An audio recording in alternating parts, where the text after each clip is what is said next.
প্রিয় দেশবাসী, সবাইকে আমার সালাম জানাচ্ছি। আসসালামু আলাইকুম। আমি আগেও বলেছি, আজ আবারও বলছি, আমরা একটা যুদ্ধ অবস্থায় আছি। এখন আমাদের একতাবদ্ধ থাকতে হবে যে কোনো মূল্যে।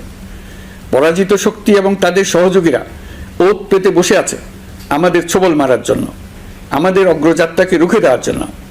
আমরা তাদের কিছুতেই এই সুযোগ দেব না।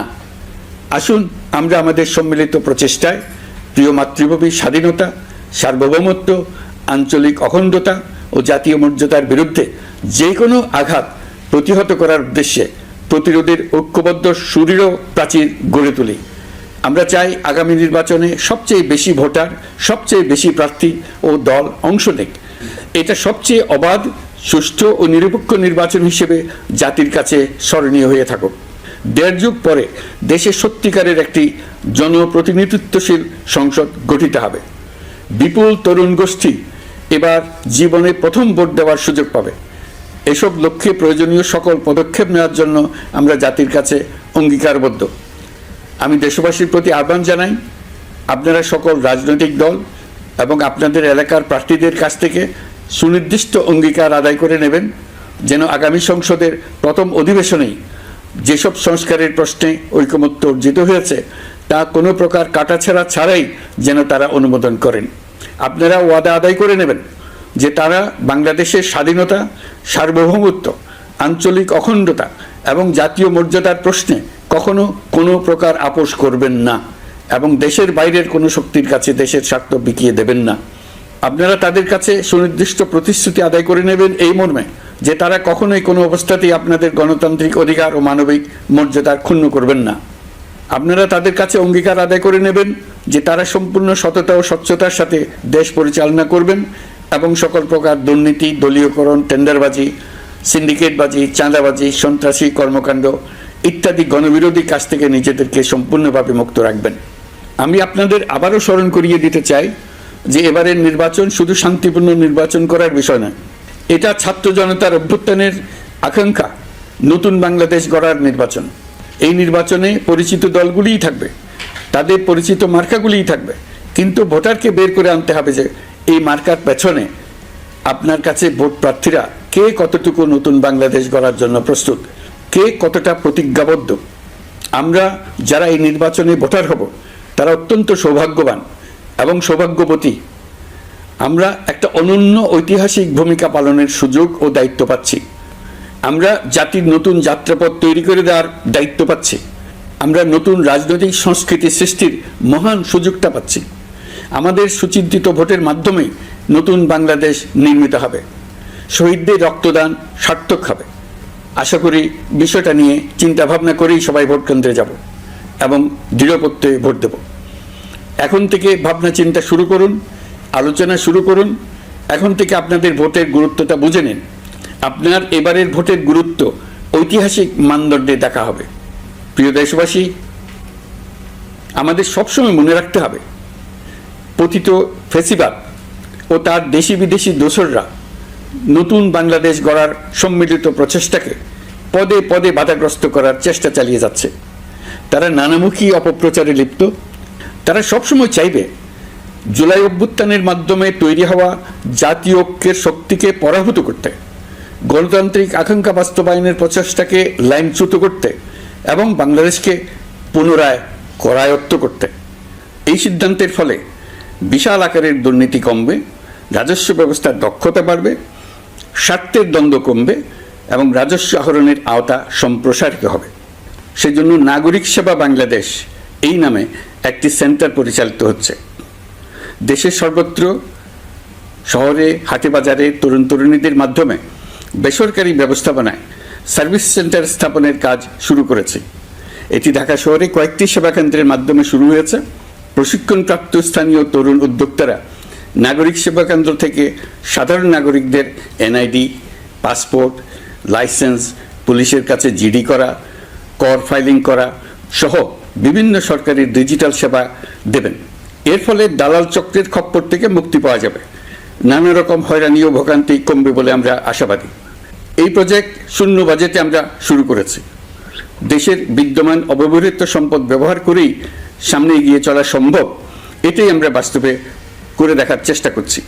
আমাদের চেষ্টা হচ্ছে প্রতিটি মন্ত্রণালয় থেকে যতগুলি সেবা এর আওতায় আনা যায় সবগুলোকে নিয়ে আসা। আমরা চেষ্টা করছি যাতে শিশু জন্মগ্রহণ করা মাত্রই তার জন্ম সনদ পেয়ে যায়, ওটাই হবে তার নাগরিক স্বীকৃতি এবং রাষ্ট্র কর্তৃক তার দায়িত্ব গ্রহণের অঙ্গীকার। ওইখান থেকেই যাবতীয় সকল সনদ সে তার নাগরিক অধিকার হিসেবে ক্রমাগতভাবে সম্মানের সঙ্গে পেতে থাকবে। এক অফিস থেকে আরেক অফিসে তার দৌড়াতে হবে না, দালালের পেছনে মাসের পর মাস ঘুরতে হবে না।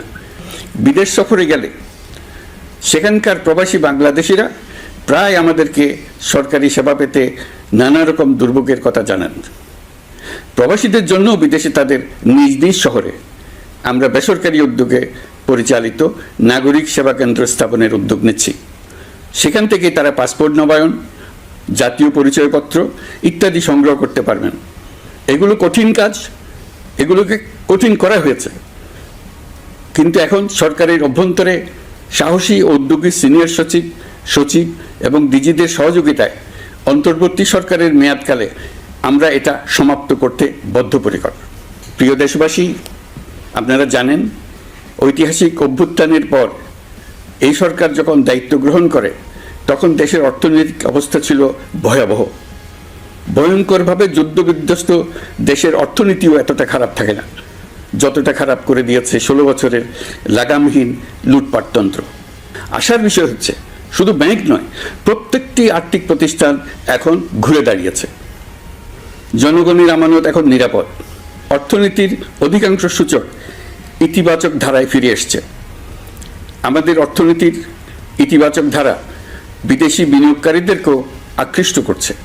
বৈদেশিক মুদ্রার রিজার্ভ শূন্যে নেমে যাওয়ার ভয়ে পতিত সরকার বিদেশি ব্যবসায়ীদের আয় নিজ দেশে নিতে দিচ্ছিল না। আমরা সেটা নিরসন করেছি, বৈদেশিক মুদ্রার রিজার্ভকে ইতিবাচক অবস্থায় নিয়ে আসতে পেরেছি। এই অর্থ বছরে আমরা চেষ্টা করেছি এমন একটি বাজেট দিতে যা সত্যিকার অর্থে জনকল্যাণমুখী হয়।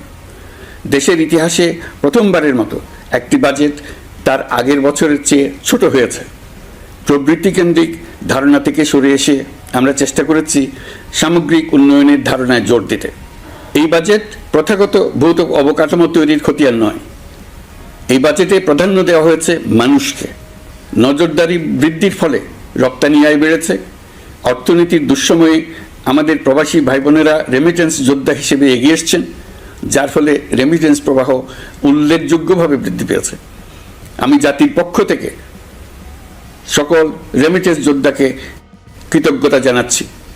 স্বৈরাচারী সরকারের পতনের পর অর্থ পাচার রোধে কঠিন পদক্ষেপ নিয়েছে অন্তর্বর্তী সরকার। এছাড়া পুরনো আমদানির দায় পরিশোধ হওয়ায় বৈদেশিক মুদ্রার রিজার্ভের উপরও চাপও কমেছে। রাজস্ব আদায় বাড়ানোর জন্য পূর্ব ঘোষণা অনুযায়ী জাতীয় রাজস্ব বোর্ড NBR ভেঙে অর্থ মন্ত্রণালয়ের অধীনে রাজস্ব নীতি বিভাগ এবং রাজস্ব ব্যবস্থাপনা বিভাগ নামে দুটি স্বতন্ত্র বিভাগ প্রতিষ্ঠা করা হয়েছে। এটি একটি বড় কাঠামোগত সংস্কার। এই সিদ্ধান্তের ফলে বিশাল আকারের দুর্নীতি কমবে, রাজস্ব ব্যবস্থার দক্ষতা বাড়বে, স্বার্থের দ্বন্দ্ব কমবে এবং রাজস্ব আহরণের আওতা সম্প্রসারিত হবে। অর্থনীতি সহ বিগত মাসগুলোতে সরকারের প্রত্যেকটি মন্ত্রণালয় ছোট বড় বহু সংস্কারের উদ্যোগ নিয়েছে। মোট 54টি মন্ত্রণালয়ে 1000-এর উপরে সংস্কার ও উন্নয়ন সংক্রান্ত পদক্ষেপ নেওয়া হয়েছে। এর পাশাপাশি আমরা যে সংস্কার কমিশন করেছিলাম তাদের সুপারিশের মধ্য থেকে আশু করণীয় সুপারিশগুলো দ্রুত বাস্তবায়নের জন্য মন্ত্রণালয়গুলো কাজ করে যাচ্ছে।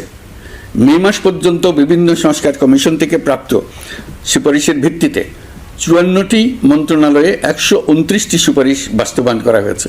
এই সকল সংস্কার কাজের মধ্যে কয়েকটি চুম্বক অংশ আজ আপনাদের সামনে তুলে ধরতে চাই। আইন ও বিচার বিভাগ মোট 33টি গুরুত্বপূর্ণ সুপারিশ ইতিমধ্যে বাস্তবায়ন করেছে। এর মধ্যে উল্লেখযোগ্য হল ইন্টারন্যাশনাল ক্রাইমস ট্রাইব্যুনাল অ্যাক্ট 1973 সংশোধন ও পুনর্গঠন করে আইনটি আন্তর্জাতিক মানের সাথে সামঞ্জস্যপূর্ণ করা। বিচার বিভাগীয় সংস্কার কমিশনের প্রস্তাব অনুযায়ী সুপ্রিম কোর্ট বিচারক নিয়োগ অধ্যাদেশ 2025 প্রণয়ন ও জারি করা হয়েছে। এর অধীনে প্রথমবারের মতো বাংলাদেশের ইতিহাসে গণবিজ্ঞপ্তির মাধ্যমে সুপ্রিম কোর্টে বিচারক নিয়োগের সুযোগ তৈরি হয়েছে। দেওয়ানি কার্যবিধির সংশোধন করা হয়েছে, যার ফলে এখন বাদীকে আর দিনের পর দিন সশরীরে আদালতে যেতে হবে না। এক একটি দেওয়ানি মামলা নিষ্পত্তি হতে আগে যত সময় লাগতো, এই সংশোধনীর ফলে সময়সীমা অর্ধেকে কমিয়ে আনা সম্ভব হবে বলে আমরা মনে করছি। দেশের 1000-এর বেশি অবকাঠামো এবং প্রতিষ্ঠানের নাম পলাতক প্রধানমন্ত্রীর বাবা, মা, ভাই, বোন, আত্মীয় স্বজনের নামে প্রতিষ্ঠিত করা হয়েছিল। তার মধ্যে ছিল সেনানিবাস, বিমান ঘাঁটি, নৌবাহিনীর জাহাজ, মেগা সেতু, সড়ক, স্থাপনা, স্কুল, কলেজ, বিশ্ববিদ্যালয়, হাসপাতাল, গবেষণা কেন্দ্র, আরও বহু কিছু। এগুলো সব নাম পরিবর্তন করা হয়েছে। নারী ও শিশু নির্যাতন দমন আইন সংশোধন করা হয়েছে। প্রবাসী ভাই বোনদের অনেক দিনের দাবির পরিপ্রেক্ষিতে পাওয়ার অফ অ্যাটর্নি বিধিমালা সংশোধন করা হয়েছে। এখন পুরনো পাসপোর্টে নো ভিসা রিকোয়ার্ড স্টিকার থাকলে কিংবা জন্মসনদ থাকলে বিদেশ থেকে পাওয়ার অফ অ্যাটর্নি সম্পাদন করতে পারবে। আগামী 2 মাসের মধ্যে আইনগত সহায়তা কার্যক্রম ব্যাপকভাবে বিস্তার করা হবে। বছরে এখন গড়ে 35,000 মামলা নিষ্পত্তি হয়। আমাদের লক্ষ্য এটিকে 2 লক্ষ মামলায় উন্নতি করা। মামলা দায়েরের 48 ঘন্টার মধ্যেই যাদের বিরুদ্ধে মামলার কোনো ভিত্তি নেই তাদের বাদ দেওয়ার ব্যবস্থা করা হচ্ছে। আমরা সর্বোচ্চ চেষ্টা করেছি দেশের মানুষকে লুটপাটতন্ত্র থেকে বের করে আনতে। আপনারা জানেন, বিগত 16 বছরে উন্নয়নের নামে মেগা প্রকল্প নিয়ে কী পরিমাণ লুটপাট হয়েছে। মেগা প্রকল্পগুলো যেন হয়ে উঠেছিল মেগা ডাকাতির প্রকল্প। আমরা দায়িত্ব গ্রহণের পরপরই বিভিন্ন উন্নয়ন প্রকল্প পুনরায় মূল্যায়ন করে দেখেছি যে প্রায় সব প্রকল্পেই ভৌতিক ব্যয় ধরা হয়েছে। শুধুমাত্র সড়ক, পরিবহন ও মহাসড়ক বিভাগ, সেতু বিভাগ, রেল মন্ত্রণালয়, বিদ্যুৎ বিভাগ, জ্বালানি ও খনিজ সম্পদ বিভাগ, এই 5টি বিভাগে ব্যয় সংকোচ করা হয়েছে 46,308 কোটি টাকা। এই টাকা দিয়ে জ্বালানি খাতে সমস্ত বকেয়া মিটিয়ে দিয়ে বকেয়ার পরিমাণ শূন্যে নামিয়ে আনা হয়েছে। বৈদেশিক ঋণ পরিশোধ করে সব ধরনের ঋণের ফাঁদ থেকে বেরিয়ে আসা আমাদের অগ্রাধিকার। দেশে বিনিয়োগ বাড়ানো ও নতুন কর্মসংস্থান তৈরিতে আমাদের গুরুত্ব দিতেই হবে। তা না হলে এদেশকে আমরা যে স্থানে নিয়ে যেতে চাই সেখানে নিয়ে যাওয়া সম্ভব হবে না। বিনিয়োগ ও কর্মসংস্থানের ব্যাপারে রাজনৈতিক দল ও জনগণ আমাদের সর্বাত্মক সমর্থন করছেন। সকলের মধ্যে ব্যাপক আগ্রহ, কৌতূহল আমাদের অনুপ্রেরণা যোগাচ্ছে। সংশ্লিষ্টদের সঙ্গে আলোচনা করে বিনিয়োগ পরিবেশ উন্নত করতে 30টি মূল সংস্কার কাজকে অগ্রাধিকার দেওয়া হয়েছে এবং ইতিমধ্যে 18টি সুপারিশ বাস্তবায়ন করা হয়েছে। বিনিয়োগ বান্ধব পরিবেশ গড়ে তুলতে এবং দেশি বিদেশি শিল্প প্রতিষ্ঠানের মধ্যে সংযোগ সৃষ্টি করতে আমরা সর্বোচ্চ চেষ্টা করে যাচ্ছি। গত অক্টোবর হতে মার্চ পর্যন্ত নেট বিদেশি বিনিয়োগ এসছে মোট $756 মিলিয়ন, অর্থাৎ প্রায় 9,247 কোটি টাকা।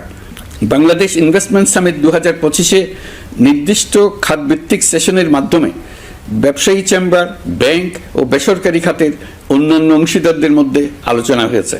ইনভেস্টমেন্ট সামিটে বিদেশি বিনিয়োগকারীরা ও রাজনৈতিক দলগুলোর মধ্যেও আলোচনার জন্য আলাদা ব্যবস্থা রাখা হয়েছিল, যাতে করে পরবর্তীতে যে দলই ক্ষমতায় আসুক না কেন তারা যেন বিনিয়োগ বান্ধব বাংলাদেশ গড়তে নিজেদের প্রতিশ্রুতির কথা জানাতে পারেন। সম্প্রতি চীনের বাণিজ্য মন্ত্রী চীনের 100টি কোম্পানির প্রায় 150 বিনিয়োগকারী ও ব্যবসায়ী নিয়ে বাংলাদেশে এসছেন। আমরা আশা করছি খুব দ্রুতই বড় আকারের বিদেশি বিনিয়োগ দেখতে পাব। সম্প্রতি আমি চীন, কাতার, জাপান সহ কয়েকটি দেশ সফর করেছি। এসব সফরেও বিভিন্ন বৈঠকে বাংলাদেশের অর্থনৈতিক সম্ভাবনা অগ্রগতির কথা তুলে ধরেছে। দ্বিপাক্ষিক বাণিজ্য বিনিয়োগের বিষয়ে ফলপ্রসূ আলোচনা হয়েছে। আরও বেশি সংখ্যক বাংলাদেশি যাতে বিদেশে কর্মসংস্থানের সুযোগ পায় সে চেষ্টা করেছে। বাংলাদেশে কাতারি বিনিয়োগকারীদের জন্য একটি বিশেষ অর্থনৈতিক অঞ্চল গড়ে তোলার বিষয়ে আমাদের মধ্যে আলোচনা হয়েছে। বাংলাদেশের লাখো লাখো ছেলেমেয়েরা মাদ্রাসায় পড়াশোনা করে, তাদের জন্য প্রযুক্তি শিক্ষা ও বিদেশি ভাষা শিক্ষা চালু করতে আমরা কাতার চ্যারিটির সাহায্য চেয়েছি। এই সফরে 2 দেশের মধ্যে অর্থনৈতিক বিনিয়োগ ও অন্যান্য সহযোগিতার ক্ষেত্রে 6টি সমঝোতা স্মারক অর্থাৎ MOU স্বাক্ষর হয়েছে। বাংলাদেশের কর্মশক্তির দক্ষতা বৃদ্ধি এবং জাপানে তাদের কর্মসংস্থান সহজতর করার লক্ষ্যে জাপানের সঙ্গে আমরা 2টি সমঝোতা স্মারকে স্বাক্ষর করেছি। জাপানের শ্রমিক সংকট রয়েছে। আমরা আগামী 5 বছরে জাপানে 1 লক্ষ কর্মী পাঠানোর চুক্তি সই করেছি। এর চাইতে আরও বেশি শ্রমিক ক্রমাগতভাবে পাঠানোর আয়োজন করে এসছে। প্রিয় দেশবাসী, 1971 সালে বাংলাদেশ স্বাধীন হওয়ার পর অর্থনৈতিকভাবে আমাদের যে উন্নতির শিখরে থাকার কথা ছিল বিশ্বের কাছে মাথা উঁচু করে দাঁড়াবার কথা ছিল, সেই উচ্চতায় আমরা পৌঁছতে পারিনি। আমরা চাই বাংলাদেশ দক্ষিণ এশিয়ার অর্থনৈতিক প্রাণকেন্দ্র হিসেবে প্রতিষ্ঠিত হোক। এই কারণে বিনিয়োগ পরিষেবার উন্নয়নের পাশাপাশি বন্দরের সক্ষমতা বাড়াতে উদ্যোগ নিয়েছি। এটা করা সম্ভব না হলে দেশের কোটি কোটি মানুষের বেকারত্ব ঘুচবে না, অর্থনৈতিক সংকট রয়েই যাবে। চট্টগ্রাম বন্দর নিয়ে অনেকের মধ্যে কৌতূহল তৈরি হয়েছে।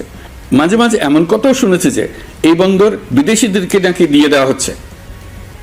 আমি আগেও জানিয়েছি, চট্টগ্রাম বন্দর হলো বাংলাদেশের অর্থনীতির হৃৎপিণ্ড।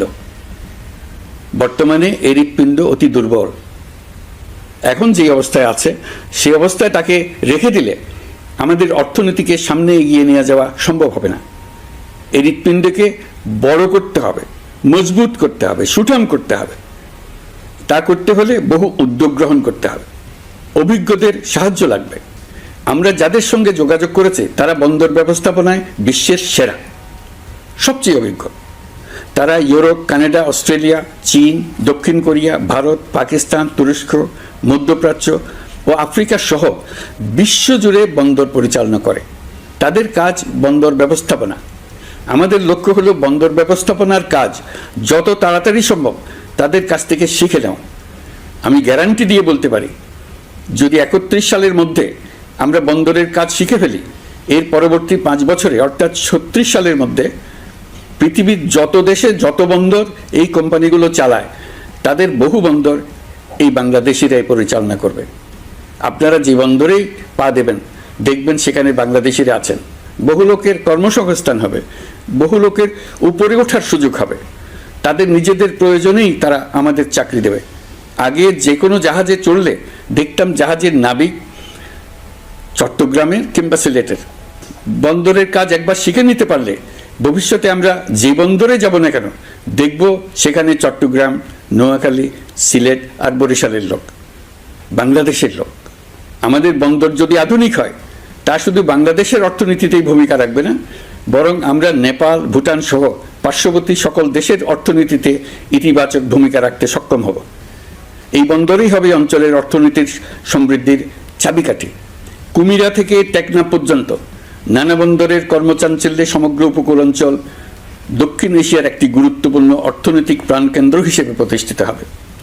এই পুরো অঞ্চলে অনেকগুলো শিল্পাঞ্চল গড়ে উঠবে শুধু সমুদ্রের সান্নিধ্য এবং তার ব্যবহারের দক্ষতার কারণে। তার সঙ্গে গড়ে উঠবে আরেকটি নতুন শিল্প, আধুনিক পদ্ধতিতে সমুদ্রে মাছ পালন, আহরণ ও প্রক্রিয়াজাতকরণের শিল্প। এটি আরেকটি নতুন জগৎ সৃষ্টি করবে। এই ব্যাপারে আমরা আমাদের বন্ধু দেশগুলোর সঙ্গে আলোচনা শুরু করেছি এবং তারা উৎসাহ সহকারে সাড়া দিয়েছেন। বন্দর ব্যবস্থাপনার জন্য আমরা যাদেরকে আনছি তারা পৃথিবীর যেসব দেশে কাজ করে সেসব কোনো দেশেরই সার্বভৌমত্ব, জাতীয় নিরাপত্তা হুমকির মুখে পড়েনি। আমি দেশবাসীর প্রতি আহ্বান জানাই, আপনারা নিজেদেরকে ভিত্তিহীন বিরোধিতা এবং অপপ্রচারের শিকার হতে দেবেন না। অন্তর্বর্তীকালীন সরকারের বন্দর ব্যবস্থাপনার উদ্যোগে আপনাদের দৃঢ় সমর্থন অব্যাহত রাখুন। যারা বিরোধিতা করছে তাদের প্রতিহত করুন। আপনারা জানেন আমাদের দেশে এখন 12 লক্ষ রোহিঙ্গা বসবাস করছে। প্রায় 1 লাখ রোহিঙ্গা এসছে 2023 সাল থেকে 2024 সালের সেপ্টেম্বর সময়কালে, যখন রাখাইন রাজ্যে ব্যাপক যুদ্ধাবস্থা বিরাজ করছিল। সেখানে চলমান সংঘাত ও মানবিক পরিস্থিতির কারণে এখনও অনেকে আসতে চেষ্টা করছেন। রোহিঙ্গাদের বাংলাদেশে আসা বন্ধ করতে এবং যারা ইতিমধ্যে বাংলাদেশে অবস্থান করছেন তাদের প্রত্যাবাসনের জন্য আমরা উদ্যোগ নিয়েছি। আমরা যখন দায়িত্ব গ্রহণ করেছিলাম তখন রোহিঙ্গা ইস্যুটিকে প্রায় মৃত অবস্থায় পেয়েছিলাম। আন্তর্জাতিক এজেন্ডা থেকে ইস্যুটি ঝরে পড়েছিল। সেই অবস্থা থেকে আমরা ইস্যুটিকে বিশ্ববাসীর দৃষ্টির সম্মুখভাবে নিয়ে আসতে পেরেছি। আমি গত বছর সেপ্টেম্বর মাসে জাতিসংঘ সাধারণ পরিষদে রোহিঙ্গা বিষয়ক একটি আন্তর্জাতিক সম্মেলন অনুষ্ঠানের আহ্বান জানিয়েছিলাম। আপনারা জেনে খুশি হবেন, জাতিসংঘের সকল সদস্য রাষ্ট্র এই বিষয়ে একমত হয়েছেন এবং তারা একটি উচ্চ পর্যায়ের আন্তর্জাতিক সম্মেলন আয়োজনের সিদ্ধান্ত দিয়েছে। এই বছর সেপ্টেম্বর মাসে যুক্তরাষ্ট্রের নিউ ইয়র্কে এই সম্মেলনটি অনুষ্ঠিত হবে। একই সাথে রোহিঙ্গাদের প্রত্যাবাসনের জন্য আমরা আন্তর্জাতিক জনমত গঠন করতে পেরেছি। গত মার্চ মাসে বাংলাদেশ সফরে এসে জাতিসংঘের মহাসচিব অ্যান্টোনিও গুতেরেস পরিষ্কারভাবে ঘোষণা করেছেন যে মিয়ানমারের প্রত্যাবাসনই রোহিঙ্গা সমস্যার একমাত্র সমাধান। প্রত্যাবাসনের বিষয়ে আরেকটি বড় অগ্রগতি হচ্ছে মিয়ানমার সরকার কর্তৃক প্রত্যাবাসনযোগ্য রোহিঙ্গাদের সর্বপ্রথম তালিকা ঘোষণা। গত এপ্রিল মাসে ব্যাংককে বিমস্টেক সম্মেলনের সাইডলাইনে আলোচনার সময় মিয়ানমার সরকার প্রথমবারের মতো 1,80,000 রোহিঙ্গা প্রত্যাবাসন যোগ্য বলে ঘোষণা করেছে। রোহিঙ্গাদের প্রত্যাবাসনে ও আমাদের সীমান্তের নিরাপত্তা নিশ্চিত করতে মিয়ানমারের সরকার সহ সেখানকার বিদ্রোহী গোষ্ঠীর সাথে আনুষ্ঠানিক ও অনানুষ্ঠানিক যোগাযোগ রাখা হচ্ছে। আমরা যত দেশেই সফর করেছি সব দেশেই রোহিঙ্গা সংকট মোকাবেলায় রাষ্ট্রীয় নেতা ও সরকারের প্রতিনিধিদের সঙ্গে আলোচনা করেছি, তাদের সহযোগিতা চেয়েছে। তারা ইতিবাচকভাবে আমাদের আহ্বানে সাড়া দিয়েছেন। জাতিসংঘের মহাসচিব গত মার্চ মাসে ঢাকা সফরকালে রাখাইন রাজ্যে মানবিক বিপর্যয়ের মোকাবেলার জন্য একটি ত্রাণ চ্যানেলের প্রস্তাব করেছিলেন। তিনি বলেছিলেন এই প্রস্তাবটি রোহিঙ্গাদের প্রত্যাবাসনে সহায়ক হবে। বিষয়টি প্রস্তাব পর্যায়ে রয়ে গেছে। আমরা লক্ষ্য করেছি রাখাইনের জন্য বাংলাদেশ করিডোর দিয়ে দিয়েছে বলে একটা অপপ্রচার চালানো হচ্ছে। আমি সুস্পষ্টভাবে বলছি, এটা সর্বৈব মিথ্যা। এটা চিলে কান নিয়ে যাওয়ার গল্প। যারা অসত্য কল্পকাহিনী বানিয়ে বাংলাদেশের মানুষকে ক্রমাগত বিভ্রান্ত করে অশান্তি সৃষ্টিতে নিয়োজিত, এটা তাদেরই শিল্পকর্ম। আপনারা এ বিষয়ে হুঁশিয়ার থাকবেন, কোনোভাবেই বিভ্রান্ত হবেন না।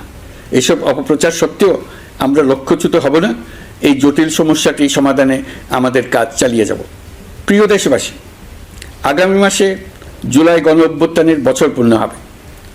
যাদের আত্মত্যাগের কারণে এই অভ্যুত্থান সম্ভব হলো, আমরা তাদেরকে এবং তাদের পরিবারকে প্রতি মুহূর্তে আমাদের দৃষ্টিতে রেখেছি। তাদের জন্য নানা কর্মসূচি আমরা বাস্তবায়ন করে চলেছি। এখন পর্যন্ত 834টি শহীদ পরিবারের মধ্যে 630টি শহীদ পরিবারকে 10 লক্ষ টাকা করে 63 কোটি টাকার সঞ্চয়পত্রের জন্য ব্যাংক চেক দেওয়া হয়েছে। অবশিষ্ট যারা আছেন তাদের ওয়ারিশ নির্ধারণ সংক্রান্ত বিষয়গুলি নিষ্পত্তি সাপেক্ষে সঞ্চয়পত্র দেওয়া হবে। এর পাশাপাশি গণ অভ্যুত্থানে আহত প্রায় 12,500 জনকে 106 কোটি টাকা দেওয়া হয়েছে।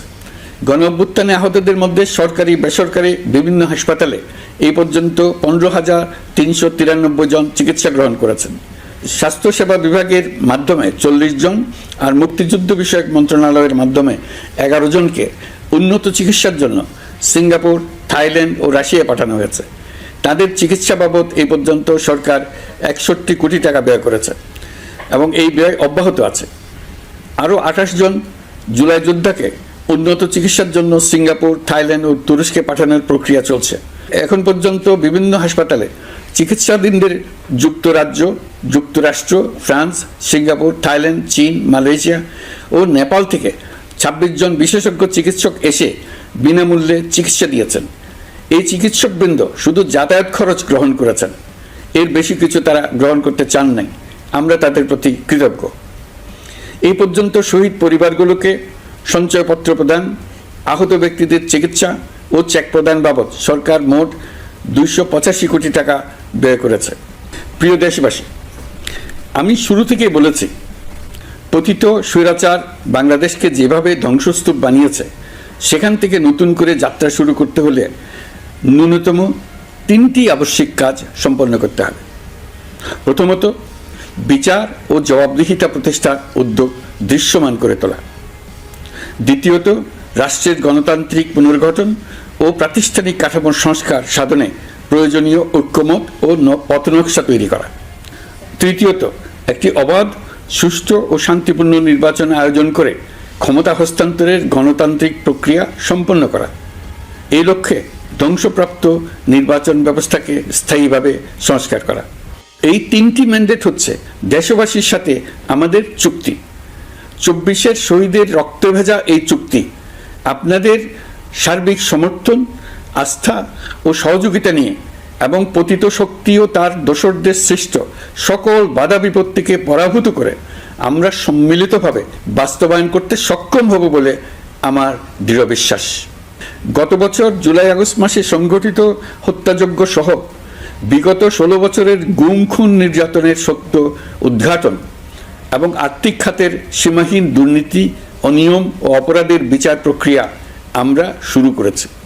মানবতা বিরোধী অপরাধের বিচারের জন্য আন্তর্জাতিক অপরাধ ট্রাইব্যুনাল গঠনের পর প্রসিকিউশন টিম গঠন ও তদন্ত কর্মকর্তা নিয়োগের পাশাপাশি বিচারিক কার্যক্রম পরিচালনা প্রক্রিয়াধীন ছিল। যত দ্রুত সম্ভব বিচার কাজ শুরুর ব্যাপারে আমরা আশাবাদী ছিলাম। আপনারা জানেন, জুলাইয়ে সংঘটিত হত্যাযজ্ঞের বিচার ইতিমধ্যে শুরু হয়ে গেছে।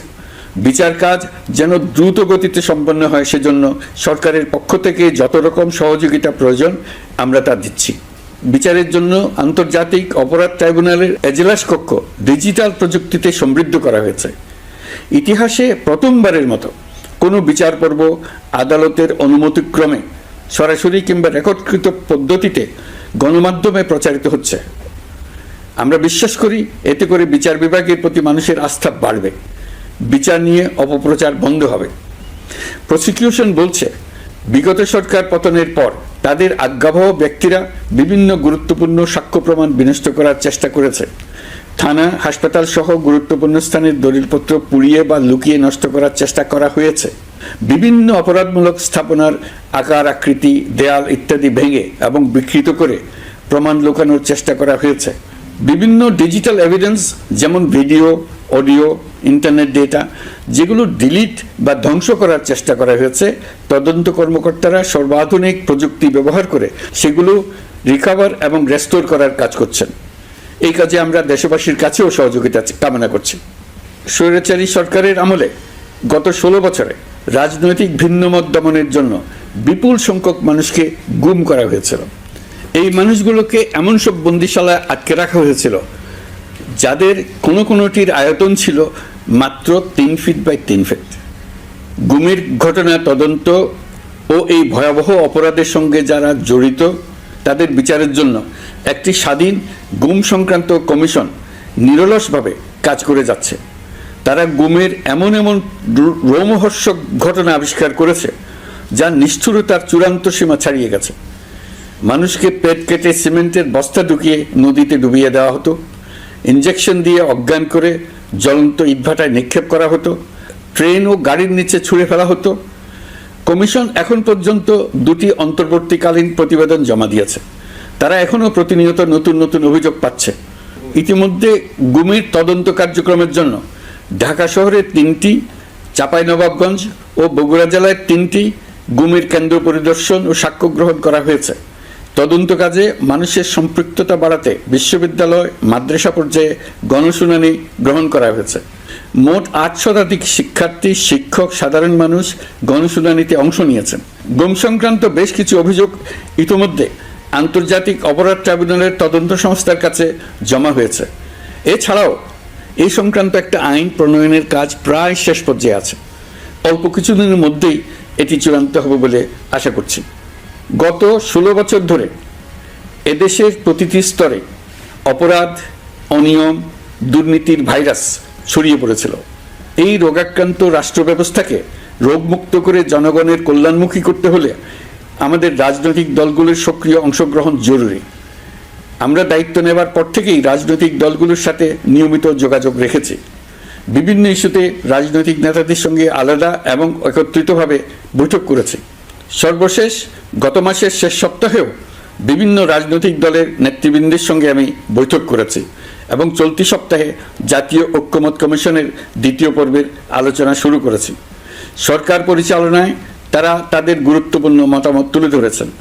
রাজনৈতিক দলগুলো শুরু থেকে আমাদের সাথে সহযোগিতা করে আসছেন এবং সবসময় তারা সহযোগিতা অব্যাহত রাখার প্রতিশ্রুতি দিয়েছেন।